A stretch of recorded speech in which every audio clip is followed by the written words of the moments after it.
corazón abierto, con un pensamiento centrado en ti, Señor, dispuesto a recibir de tu palabra, Señor, para ser lleno, Señor, cada día más de ti, Señor. En el nombre poderoso de Jesús, Señor, te damos gracias por este momento, Padre bendito. Gracias, Señor. Amén y amén. Amén. Buenos días, hermanitos. Podemos sentarnos. Bueno, traigo dos, no una. No es que pretenda dar dos sermones, pero lo que sí vamos a hacer hoy es algo que, bueno, últimamente estoy haciendo, y lo vamos a hacer acerca de un tema que lleva un tiempo a mí preocupándome. Para ello, hermanitos, nos vamos a ir a la primera carta de Timoteo, segunda. Recordad que mi memoria no es lo mejor de mí. Segunda de Timoteo, capítulo 3, versículos 16 y 17. Segunda de Timoteo, capítulo 3, versículos 16 y 17. La meditación de esta mañana va a ir con dos enfoques. Uno,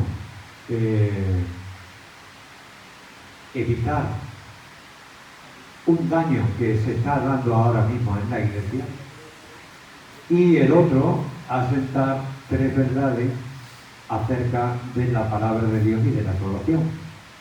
La primera, la palabra es infalible, la palabra es palabra de Dios y no palabra del hombre. La segunda, Cristo Jesús no es un ángel ni un hombre perfecto, aun cuando fue un hombre perfecto, sino que además de ser el hombre perfecto que jamás pecó, es Dios mismo. Y la tercera, el sacrificio de Cristo en la cruz del Calvario tiene poder para limpiar conciencias, para borrar pasado, para hacer desaparecer el pecado. ¿Y por qué esos tres temas? Pues esos tres temas están siendo últimamente muy negados en medio de la iglesia.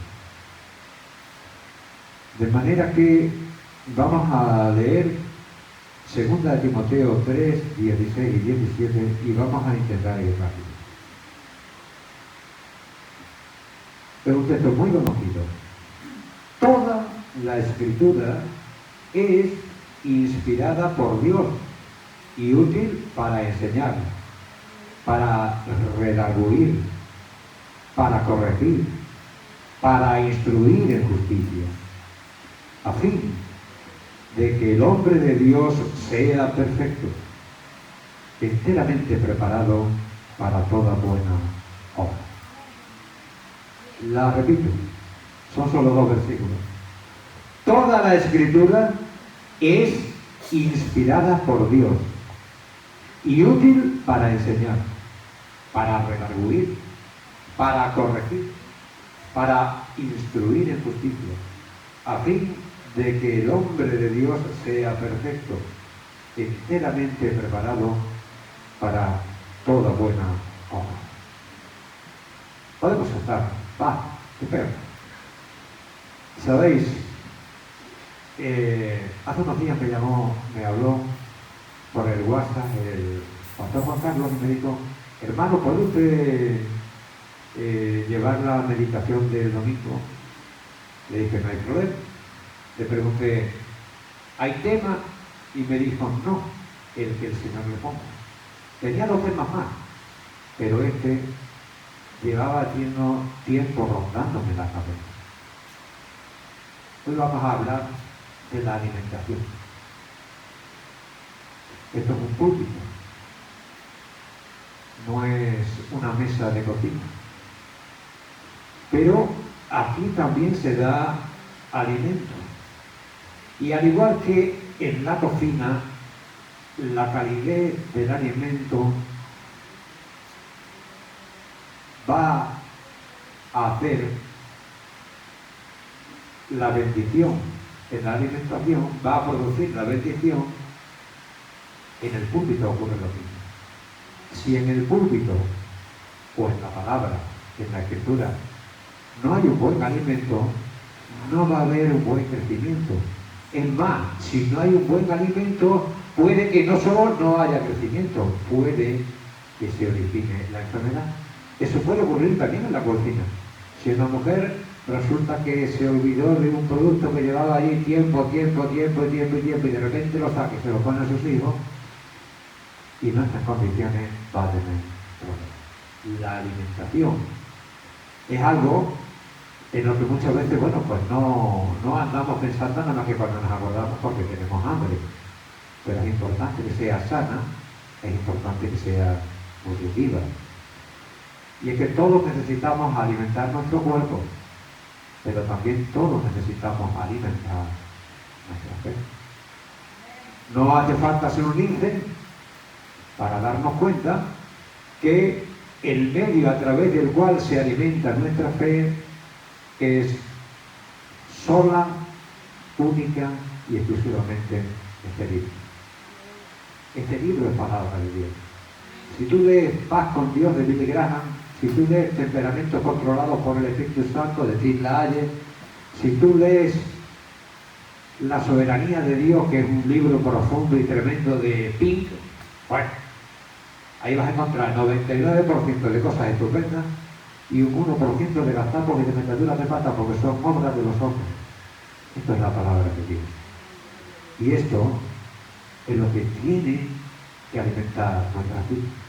Por eso, para que esto alimente nuestra vida y para que la palabra de los pastores alimente también nuestra vida, nosotros tenemos que ser lo suficientemente inteligentes como para discernir y no tragarnos todo lo que un pastor nos diga, sino tragarnos todo lo que un pastor nos diga de acuerdo con la palabra de Dios.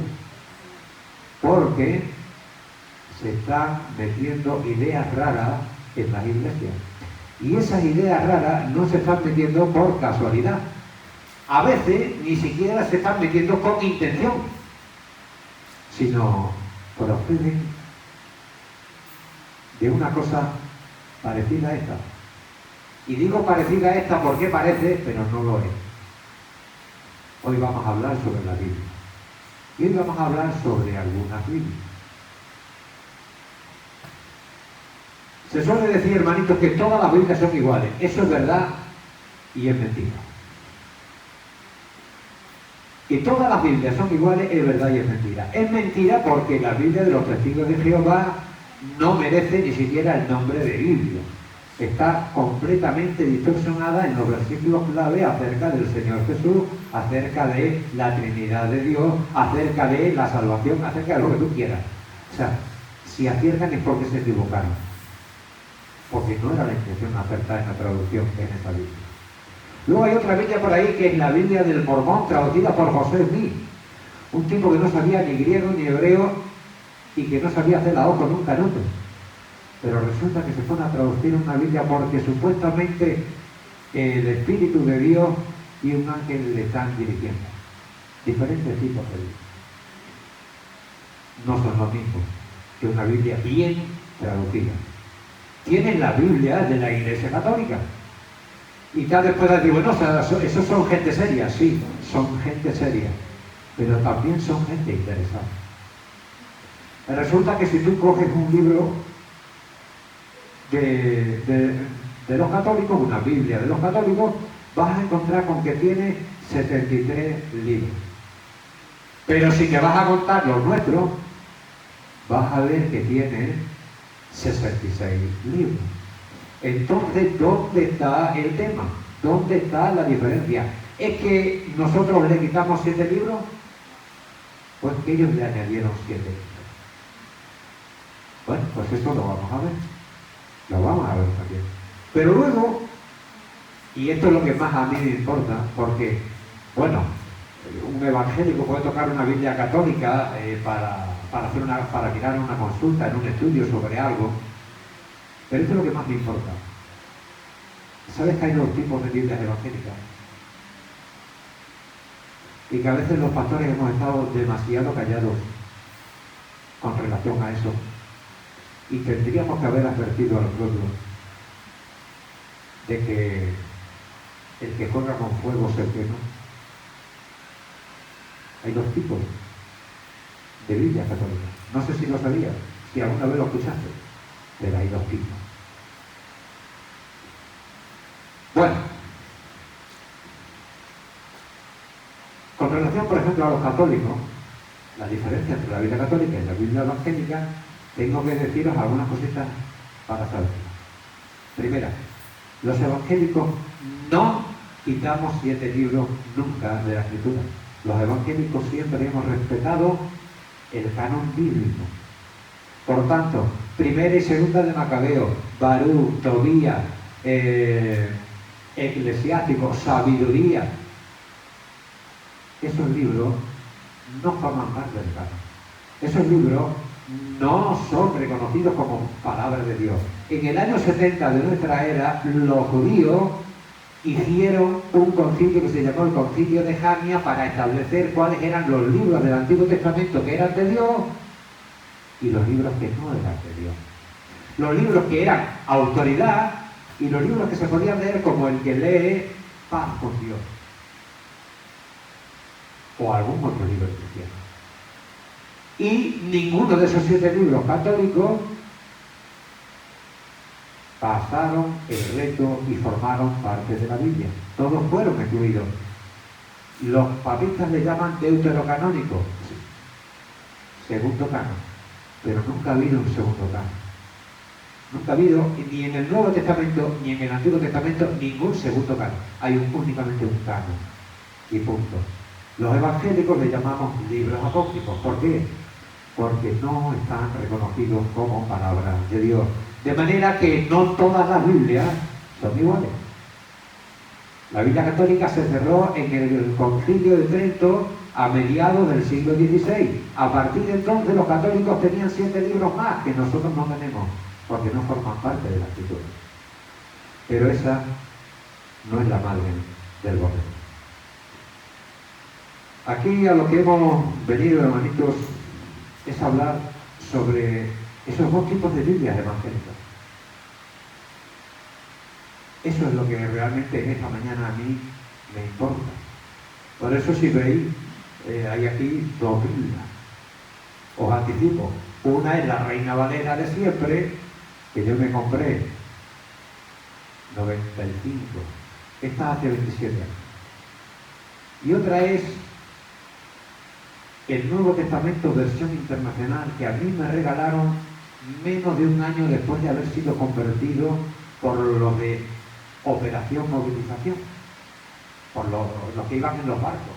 No sé si recordáis, había un ministerio cristiano hace 40 años que llevaba el Evangelio de puerto en puerto a través de todo el mundo. Tenían 2 barcos, el Logos y el Doulos. Este creo que era del Doulos, pero no estoy muy seguro. Da igual. Esta es una traducción internacional. Bueno, vamos a empezar. La Biblia, hermanitos, se comenzó a escribir poco después de la ascensión de Cristo Jesús, el Señor. 20 y pocos años después de haber subido el Señor Jesús al cielo, se escribió la Biblia. Hay dudas en la gente, entre los eruditos, de si el primer libro fue Primera de Tesalonicenses o si fue Gálatas. Hay también quienes piensan que a lo mejor el primero de los evangelios, el más viejo, es Marcos. Pero la cosa es que más o menos 20 y pocos años después de haber muerto el Señor y resucitado, se empieza a escribir el Nuevo Testamento hasta el Apocalipsis. La Biblia es un libro fiable, es el libro antiguo de nuestra civilización que más copias tiene de los originales. Si tú miras a la Odisea o la Ilíada de Homero, resulta que, primero, no tenemos copias antiguas, y segundo, hay solamente 6 o 7 copias. Pero de la Biblia hay copias para dar y tomar. Tenemos más de 5.700 manuscritos antiguos del Nuevo Testamento. Tenemos además más de 10.000 manuscritos antiguos del Nuevo Testamento en latín. Tenemos además escritos y las citas de los padres. El texto de la Biblia se podría recopilar o bien de los originales o bien de los escritos de los padres de la Iglesia. Hay muy pocos versículos del texto original de las Escrituras que los padres de la Iglesia no comentaran y enseñaran. Por ahí también se podría recoger. Pero luego hay además miles y miles de copias de los originales escritas en copto, en armenio, en etíope y en otros idiomas. Si hay un libro bien documentado con un montón de copias, es la Biblia. Pero sabéis, esa ha sido la bendición y ese ha sido el problema. Hay muchas copias de la Escritura. El tema es, ¿qué es lo que se ha hecho con esas copias?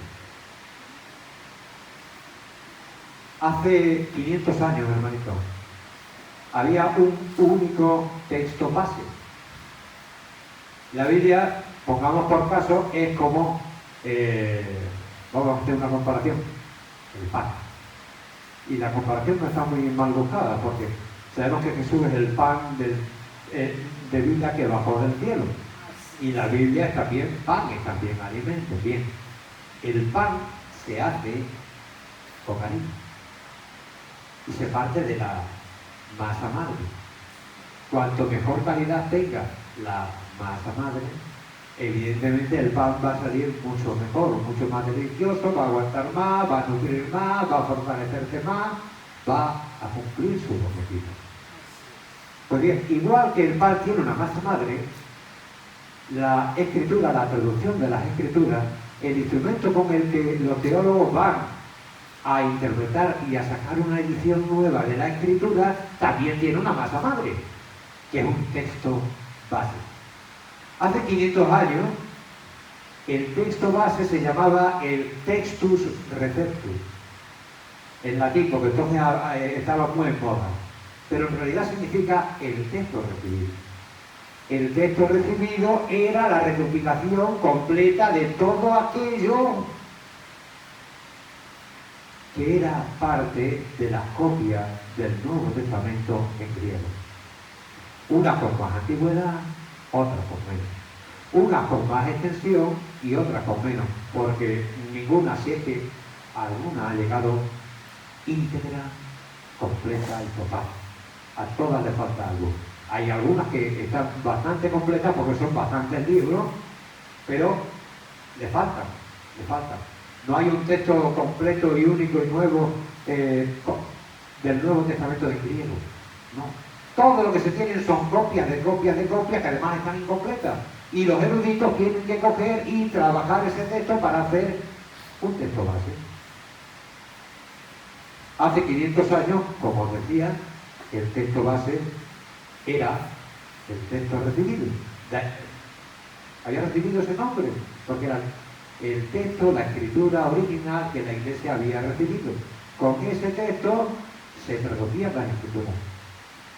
Pero amigos, resulta que hubo un cambio, hubo un añadido. ¿De acuerdo? Hubo un añadido. Hay además también, y esto es bueno saberlo, dos estilos de interpretación de la Biblia. El texto base, recopilado, se puede traducir de dos maneras, hermanito. Uno es equivalencia formal, es como le llaman. La equivalencia formal es traducir palabra por palabra. Si ahí te viene de, tú no puedes poner por. Y si ahí te viene Cristo, no puedes poner Señor. Tienes que poner Cristo, palabra por palabra. Atenerte todo lo posible a la palabra. Y si no puede ser traducida a otra palabra que sea lo más cercana a ella. Pero luego hay otro tipo de traducción que se llama la equivalencia dinámica. La equivalencia dinámica ya no se está basando en más palabras. Te coge una frase y no se guía solamente por cada palabra, sino por lo que dicen todas las palabras de la frase juntas. La gran ventaja de la equivalencia dinámica es que hace el texto mucho más comprensible. A veces habrás cogido la internacional, habrás cogido la popular, habrás cogido la nueva traducción viviente y dices, chacho, qué bien se entiende esta Biblia. Es que se trata de una traducción dinámica. No se está agarrando a la palabra, sino a la idea de la frase que llevan esas palabras. Bueno, vamos a hablar, hermanitos, acerca del texto recibido. El texto sobre el que se basan las escrituras que nosotros tenemos, ¿vale? Lo primero que habría que decir es que es la más antigua recopilación de las escrituras. El texto recibido, el texto en el que se basa la Reina Valera que nosotros usamos habitualmente, es el texto más antiguo, más cercano a los originales, más cercano a los discípulos de los apóstoles. El que lo recopiló, el que juntó todos los textos, se llamaba Erasmo. Erasmo de Rotterdam era un erudito holandés del siglo XVI que estaba casi convertido. Casi. El problema es que se quedó en el casi. Que yo sepa, un casi convertido, no tengo yo mucha certeza de si se salva o no se salva. Él promovió y él empujó a Martín Lutero a predicar el Evangelio de la Gracia para que las personas fueran convertidas al Señor. Pero él se quedó, porque el problema es que era dar el paso y ser objetivo mortal para la Iglesia Católica. Todo era uno. Eras creyente, iban a por ti. Eras predicador, iban a por ti, te quemaban cuanto antes. Bueno, pues este hombre fue el que recopiló el texto recibido, ¿vale? El texto recibido, escuchadme bien, corresponde al 98% del texto de la Escritura. El 98%. Acordaros de ese dato. Bien. Es el texto de la Biblia de Lutero, el texto de la Reina Valera, el texto de la Biblia del Rey Jaime. Y es el texto que, como os digo, es el más antiguo. Hay traducciones de los textos originales que vienen del siglo II y son las más antiguas. Además, ¿os acordáis de Apocalipsis capítulo 22?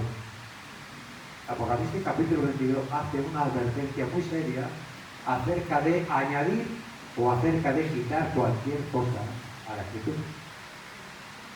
Es más, la pena es la condenación eterna. Podéis mirarlo. Apocalipsis 22, 18 y 19 dice que si alguien quitare o añadiere, Dios quitará su nombre del libro de la vida. Así. 22, Apocalipsis 22, 18 y 19. ¿Y por qué digo esto? Pues digo esto porque hay gente que está haciendo eso. Algunos lo están haciendo conscientemente y otros lo están haciendo inconscientemente. Nunca se te ha dado el caso de que hayas cogido una Biblia internacional, una Biblia popular o una Biblia traducción viviente y hayas buscado un texto y no estaba. ¿Nunca se te ha dado ese caso? De ese tema estamos hablando ahora. De que hay traducciones que están cercenadas, hay traducciones que están recortadas, hay traducciones que están mutiladas y que en muchos casos esos textos no son textos cualquiera. No son un texto donde el Señor le dice a sus discípulos: buenos días, ¿cómo estáis? No. Son textos como Primera de Juan 5:7, donde dice que el Padre y el Hijo y el Espíritu Santo son los que dan testimonio en el cielo. Y estos tres son uno. Ese texto está siendo quitado y ha sido quitado de muchas de esas traducciones. O sea, aquí hay un problema. Se están quitando de la Escritura versículos cruciales, versículos que confiesan nuestra fe, y el ataque contra ellos no es otra cosa que un ataque contra nuestra fe. Bien, surgió un texto llamado crítico. El texto crítico. Este es el problema. La internacional, la popular, la traducción viviente y quién sabe cuántas más, la palabra de Dios para todos, todas esas están hechas con una buena técnica. La técnica de traducción de la equivalencia dinámica es estupenda. Es estupenda porque te hace comprender las escrituras. El problema es que la masa con la que están trabajando esa traducción no es tan estupenda, porque es el texto crítico.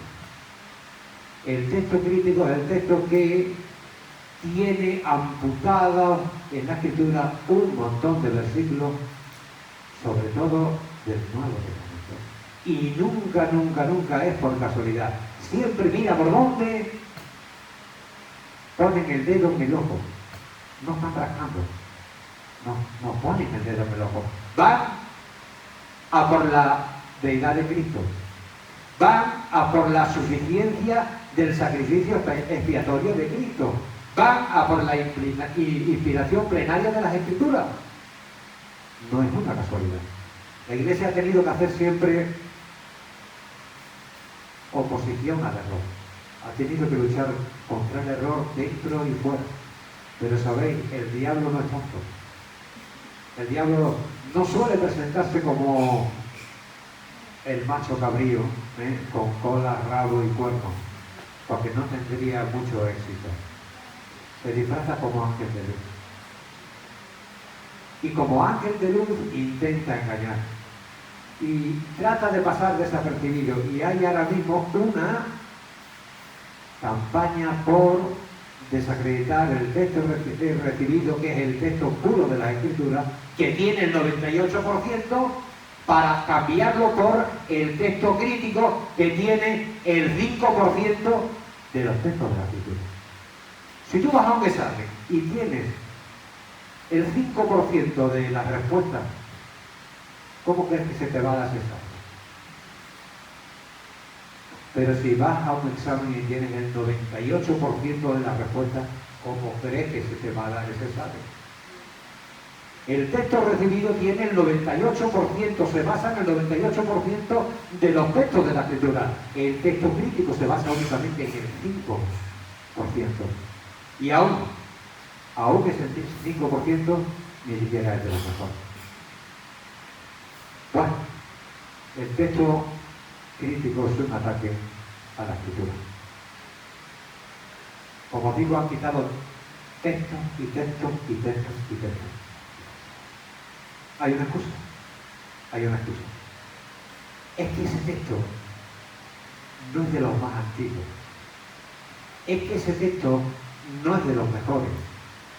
Es que ese texto es una añadidura, es una interpolación al texto que no venía cuando el apóstol lo escribió. Y yo me pregunto y le pregunto a ellos: ¿y cómo sabes eso?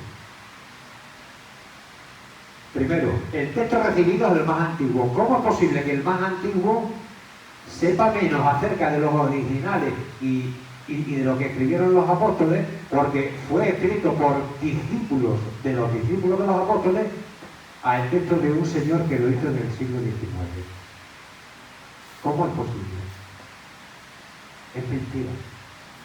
No es que el texto recibido sea un texto menos cercano y el crítico un texto mejor.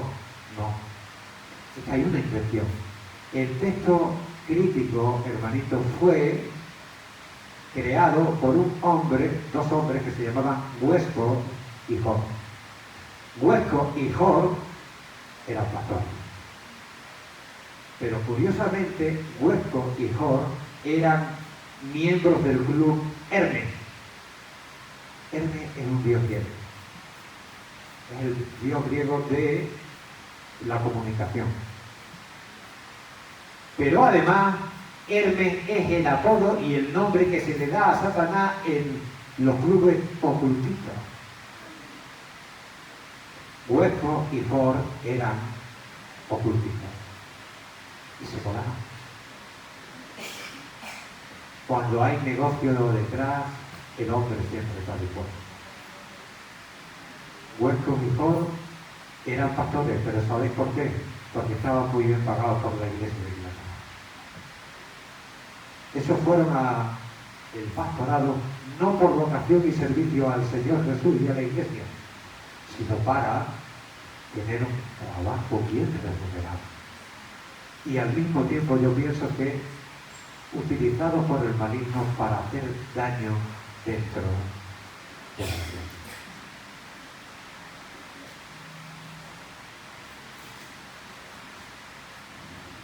Mirad, este texto crítico en el que se basan estas Biblias tiene dos textos básicos, que son el Vaticano y el Sinaítico. Y os voy a decir sencillamente, el texto Vaticano, que es uno de los que sustentan el texto crítico, las Biblias modernas, no tiene primera y segunda de Timoteo. No tiene, no cabe. Le faltan 33 salmos. Le falta Tito. Le falta casi todo el libro de Génesis. Le faltan partes tremendas de primera y segunda de Samuel, primera y segunda de Reyes, Nehemías. Le falta el final de Marcos. Se come, desaparecen 2.877 palabras. Se añaden, que no están en la escritura, y eso está prohibido por la escritura, 536 palabras. Sustituyen, cambian 935 palabras, cambian de sitio 2098 palabras y modifican 1132. Un total de diferencia de 7500 diferencias. Pero este texto, sobre lo que hacen estas Biblias, donde cuando vas a ver, resulta que no te están hablando limpiamente del sacrificio expiatorio de Cristo, o cuando le quitan a Cristo el título de Señor, bueno, pues según ellos, este es el texto más fidedigno, pero tiene 7500 diferencias con el resto de los textos que tenemos. Discrepancias, diferencias, contradicciones. El Sinaítico, que es el otro en el que se basa ese texto, todavía es peor. Ese tiene 14.018 diferencias. 14.000. Y además, no concuerda casi nada con el texto primitivo, con el texto perfecto. Luego te dicen, es que estas Biblias nuevas están actualizadas.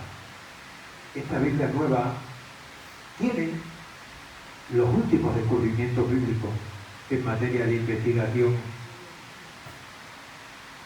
Es mentira. No existen. No existen. Esas Biblias se están basando en el texto de Westcott y Hort, que lo hicieron hace más de 100 años, y que eran dos satanistas.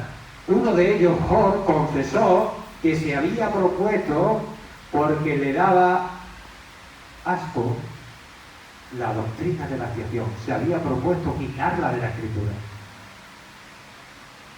¿Vosotros queréis que un creyente hable así?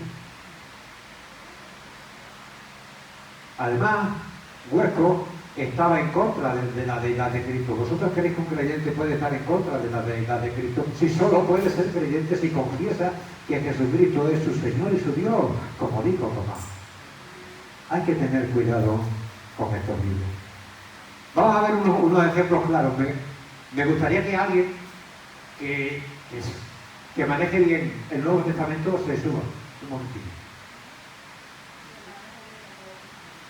¿Alguien se atreve a subirlo? Se trata de buscar textos, ¿eh?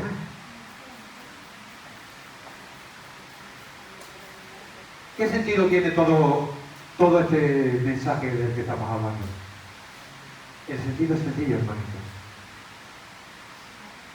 Ahora mismo, la Iglesia debe estar alerta porque la palabra de Dios permanece para siempre. Eso está escrito y eso va a ser así. Pero eso no quiere decir que no vaya a ser atacada por el maligno intentando tergiversarla. Y esto es un ataque contra la Escritura. Es cierto que estas traducciones tienen un buen método de traducción, que es el de ideas. Ellos expresan la idea que transmiten no una palabra, sino toda la palabra, por eso se hace comprensible. Y ojalá se hiciera una traducción del texto recibido como la del 60, pero con un lenguaje actual. Eso sería lo ideal, pero respetando el texto. El problema es que esta gente está actuando como los sectarios testigos de Jehová, que te cambian la Biblia y te la tratan de meter diciéndote que es más comprensible. Tiene un lenguaje más actualizado. Y se entiende mucho mejor. En aquel caso, de los testigos de Jehová, el problema está en que tergiversan los versículos.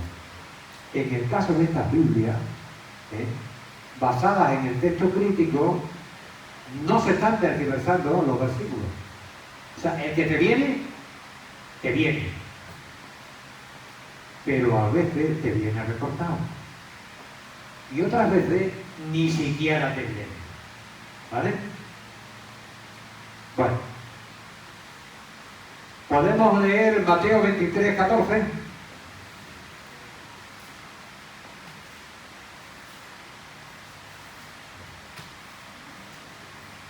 Búscate Mateo 23, 14. Mateo 23, 14. Amén. Bueno, vamos. ¿Verdad que yo con una mano voy más despacio? Dice así Mateo 23, 14. ¡Ay de vosotros, escribas y fariseos, hipócritas! Porque devoráis las casas de la viuda y como pretexto hacéis largas oraciones. Por esto recibiréis mayor condenación.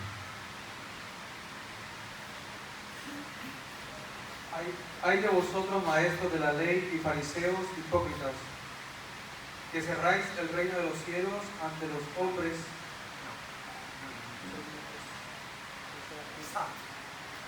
No tiene 14. No tiene 14.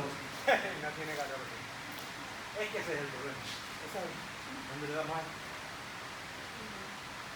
Ese es el problema, hermanito. Aquí vemos un texto que encontramos en el texto recibido porque tiene el 98% de los textos originales que no está en este que tiene el 5. Vamos a mirar el 17-21, Mateo 17-21.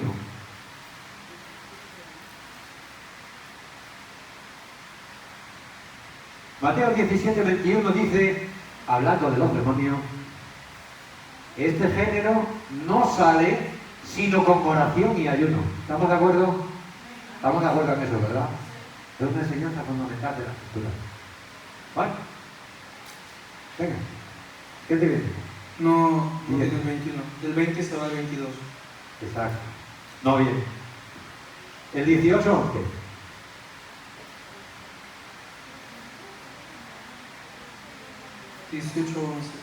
Tampoco. Pues en la Reina Valera viene, ¿verdad? Existe.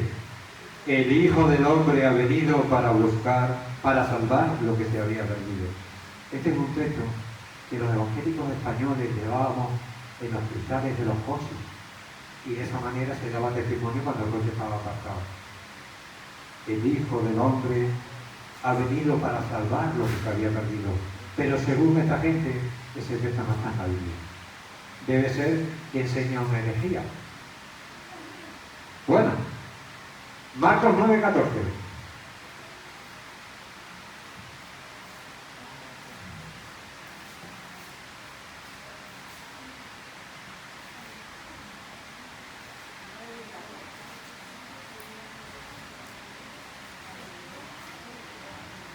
Marcos 9:14. ¿Qué dice? ¿Qué dice en el tuyo? Cuando llegaron a donde estaban los otros discípulos, vieron una gran multitud en torno a ellos y a unos maestros. No, perdón, 9:44. He leído yo mal. Sí, he leído yo mal. Yo también soy humano. Marcos 9:44. Del 43 se va al 45. Exacto. Y dice en Marcos 9:44, donde el gusano de ellos no muere y el fuego nunca se apaga. Bueno, en ese tipo de Biblia no está. Pero luego no es sencillamente que haya muchos versículos, estamos hablando entre todos, entre los que desaparecen, los que se recortan, los que se cambian. Estamos hablando de cientos de textos, ¿vale? Pero ahora vienen aquellos que simplemente le quitan algo. El Mateo 9:13. Mateo 9:13. Mirad, en Mateo 9:13 se habla acerca de el arrepentimiento.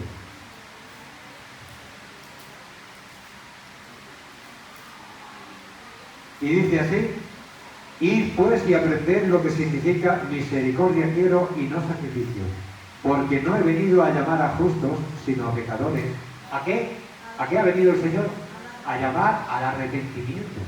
O sea, si tú llamas a los pecadores, no sirve de nada. No sirve de nada. A no ser que les informe qué es lo que necesitan. El arrepentimiento. Pero es que hoy hablar de pecado y hablar de pecadores y hablar de que necesitáis arrepentiros porque tal, está mal visto. Eso es atacar la dignidad humana. Y este tipo de traducciones está hecha precisamente para que no escandalice al mundo. Dime, ¿qué dice? Id a aprender lo que significa misericordia quiero, no sacrificio, pues no he venido a llamar a justos sino a pecadores. Ya está, ¿veis? Ninguna mención al arrepentimiento. Bueno, Juan 6:47, ¿podemos leerlo? Vamos a intentar ir un poquito de prisa, que no nos coge pilla el toro, porque nos queda la conclusión, que no será mucho. Juan 6:47.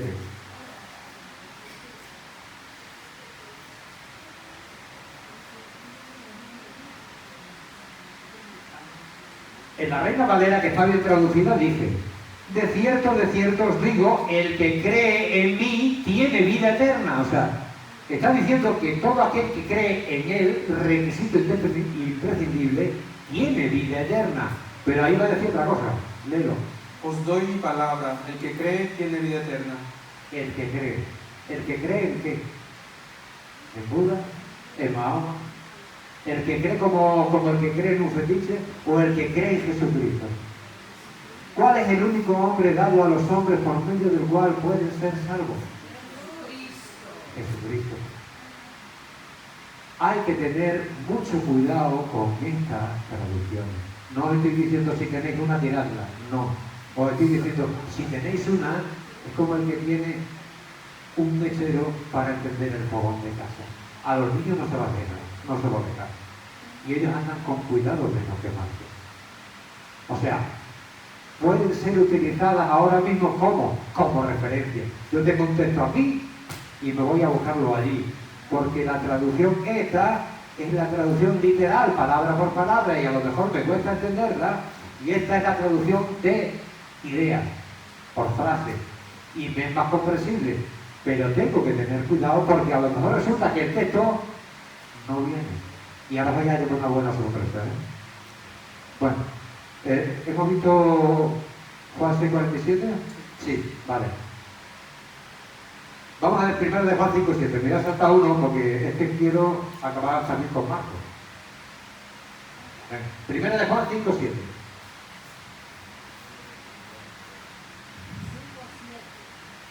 Primera de Juan 5, 7. Es el texto que se llama en teología la coma juanina. ¿Vale? La coma juanina es un texto trinitario donde se enseña que las tres personas de la deidad de Dios son uno. Y son Dios. Venga. Dice así: tres son los que dan testimonio en el cielo: el Padre, el Verbo y el Espíritu Santo, y estos tres son uno. Esto es la base de la ortodoxia. Esto es necesario para ser salvo. ¿Por qué? Porque si tú crees en el Padre y le honras al Padre, pero no crees que el Hijo es Dios, no le vas a honrar igual a Dios. Pero la Biblia dice que el que no honra al Hijo como honra al Padre, no es de Dios. El resultado de ser convertido es que tú honras al Padre igual que honras al Hijo, igual que honras al Espíritu Santo. ¿Qué dice ahí? 5:7. Pues hay tres que dan testimonio. Se acabó. Hay tres que dan testimonio y ya está. Que ya está. Bueno, hermanitos, vamos a ver ahora un texto que ataca la deidad de Cristo. Primera de Timoteo 3:16. Digo, ataca la deidad de Cristo en ese tipo de traducciones, Ojo al paso. 3:16 de Primera de Timoteo dice así: indiscutiblemente grande es el misterio de la piedad. Dios fue manifestado en carne, justificado en el Espíritu, visto en los ángeles, predicado a los gentiles, creído en el mundo, recibido arriba en gloria. Dios fue manifestado en carne. ¿Qué dice ahí? Fuera de toda duda, grande es el ministerio de la piedad. Él se manifestó en un cuerpo, fue vindicado por el Espíritu, fue visto por ángeles. Suficiente. Él se manifestó en un cuerpo. ¿Quién es Él? ¿Quién es Él? Está hablando de que grande es el misterio de la piedad. Y solo dice, Él se manifestó en un cuerpo. El texto original, el texto griego dice Theo, Dios. Lo que dice el texto original es, Dios fue manifestado en carne. No fue un ángel, no fue sencillamente un hombre perfecto, que lo era. Es que además de ser un hombre perfecto, era Dios encarnado. Aquí se confiesa que el que se encarnó es Dios mismo. Ahí se dice que alguien se encarnó. Alguien. Vamos a irnos a Marcos capítulo 15, hermanito. Y vamos a terminar con esas comparaciones. Luego, si os queréis, os metéis en internet y ahí ya tenéis la repera. Pero aquí no da tiempo. Marcos capítulo 16. Del 9 en adelante. Este también les tumba las narices. Sobre todo para vosotros, que os consideráis, os sentís y sois pentecostales. Yo también soy pentecostal, pero además presbiteriano. Pero bueno,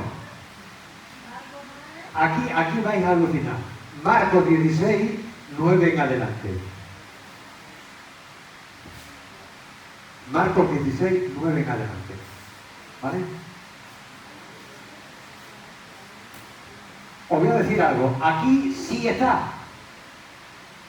Porque una cosa es que te tragues un versículo, que te tragues dos versículos, y el que está leyendo, como no está haciendo en ese momento la comparación con otra Biblia, con otro texto, pues no se da ni cuenta.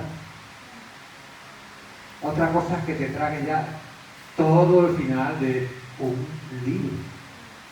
O sea, desde el 16, Marcos, en este tipo de traducciones, acaba en el versículo 8. Marcos 16, 8, se acabó Marcos. Pero Marcos 16 no se termina en el versículo 8, llega hasta el versículo 20. Entonces todos esos versículos son quitados. Como son demasiados, aquí vienen. Pero voy a decir que lo que viene antes. Léete esto. Algunos MSS omiten esta última parte. ¿Qué es lo que dicen ellos? Ellos dicen que esta última parte no fue escrita por Marcos. Que no fue obra del apóstol Marcos, sino que alguien que tuvo esta copia incompleta, rota, o que Marcos no le dio tiempo a terminarlo, se murió, le ocurrió algo, lo que fuera. Ese alguien dijo, esto no puede acabar así, esto hay que darle un final. Y empezó a escribir. Entonces, dicen que no es palabra inspirada. Así que si no es palabra inspirada, pues resulta que lo que está diciendo de que el Señor se apareció primeramente a Magdalena, de la cual el Señor había echado 7 demonios, pues eso no es verdad. Eso no está inspirado. Y cuando dice que ir por todo el mundo y predicar el Evangelio a toda criatura, que está en el versículo 15, pues tampoco, ese texto no está inspirado. Marcos 16, 15 no está inspirado, no es palabra de Dios. Y el que creyere fuere bautizado será salvo, pues tampoco está inspirado. Y este texto, que les encanta a los pentecostales, como es normal, y a mí también, estas señales seguirán a los que creen. En mi nombre echarán fuera demonios, hablarán nuevas lenguas, tomarán en las manos serpientes. Y si bebieren cosas mortíferas, no les hará daño. Sobre los enfermos pondrán sus manos y sanarán. Según ellos, esto tampoco es bíblico. Esto tampoco tiene base. Esto también es un cuento. Es que el problema, hermanitos, es que hay quienes creen la palabra de Dios y hay quienes no creen toda la palabra de Dios. Hay quienes creen que Dios sigue haciendo milagros hoy de gracia, de misericordia, de salvación o de sanidad. Y hay quienes creen que no. Ni siquiera, muchos de ellos, ni siquiera creen que Dios lo hiciera en aquel momento. Sino que dicen, bueno, eso está ahí porque la gente se lo imaginó. Fue la fe de la gente la que produjo la Biblia y la que produjo los relatos de la Biblia. Pero eso es mentira. Porque si los relatos de la Biblia y los milagros de la Biblia no fueron verdad, entonces fueron un cuento. Y los cuentos no producen nada. Exactamente la verdad es la contraria. Fueron los milagros de la Escritura, fueron la verdad de Dios, fue la resurrección de Cristo, fue el ministerio de 3 años de Cristo perfecto, sin pecado, su entrega a la cruz del Calvario, su muerte, su resurrección, su ascensión al cielo por ti y por mí. Fue todo eso lo que produjo tu fe y la mía, la fe de la Iglesia. Por eso todo lo que está escrito aquí es verdad. Pero, os advierto, hay Biblias que no tienen nada de Biblia, como la de los testigos de Jehová o de los mormones. Y hay otras que son más astutas, como la traducción viviente, la popular y la internacional, donde se mezcla cal y arena. Donde se mezcla, por un lado, el texto correcto y por otro lado, se recorta. Y en ocasiones desaparece por completo. ¿Cuál es el problema de todo esto? El problema de todo esto, hermanito, es que una alimentación deficiente acaba llevando a una vida deficiente, a una vida enfermiza, que no da fruto, que no da resultados, o que puede incluso hasta desviarse. Muchas gracias, hermanito. No me da cuenta que estaba ahí. Entonces, en conclusión, hoy día, hermanos, hay Biblias en el mercado, pero no debemos olvidar que es un mercado, que lo que cuenta realmente en la Biblia es no la encuadernación, no lo lujoso que sea, sino en la fidelidad al texto básico que fue inspirado por Dios. Y que hay Biblia evangélica que son fiables, como la Reina Valera, como la Biblia de las Américas, porque están basadas en el 95-98% del texto. Y hay otras que también son evangélicas y que se entienden muy bien por el método de interpretación que tienen, pero que solo se basan en el 5% de la escritura. Y eso les lleva a negar muchas verdades. Y que esa Biblia tiene su origen en dos hombres que eran pastores. Pero ojo al parche, también eran sacerdotes. Hay que tener cuidado. El fuego sirve para encender la cocina, preparar la comida y hacer mucha bendición a tu casa, pero también puede quemar tu casa. Por eso tienes que tener cuidado con la traducción que usas. Cuidado con la traducción que usas. Porque es el alimento que está entrando a tu cuerpo. Que Dios os bendiga.